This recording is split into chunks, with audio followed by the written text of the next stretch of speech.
ఛత్రపతి యువజన సంఘం మీ ముందుకు వచ్చింది. జై శ్రీరామ్. మన హిందూ బంధువులందరూ జై బోలో గణేష్ మహారాజ్కి జై జై.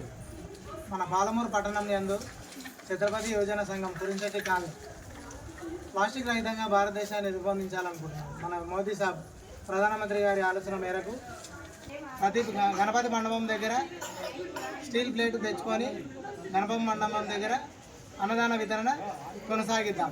ఈ వినాయక చవితి సందర్భంగా ప్రతి మండపాల దగ్గర అన్నదాన కార్యక్రమం అనేది జరుగుతుంటుంది. కావున భక్తులందరూ కూడా ప్లాస్టిక్ రహితంగా పర్యావరణాన్ని కాపాడాలని కోరుకుంటూ అన్నదానానికి ప్లేటు గ్లాసు తన ఇంటి నుండే తీసుకొని వెళ్ళాలని చెప్పి మా యొక్క మనం మేము ఈ కార్యక్రమం మేము కురింశెట్టి కాలనీ నుండి ప్రారంభిస్తున్నాము. ఇది పట్టణం అంతటా కూడా ముందుకెళ్లాలని చెప్పి మేము కోరుకుంటున్నాము. ఛత్రపతి యువజన సంఘం నుంచి మేము ఒక మంచి ప్రోగ్రామ్ స్టార్ట్ చేస్తున్నాము. ప్లాస్టిక్ వాడకాన్ని రద్దు చేద్దామని అనుకుంటున్నాము.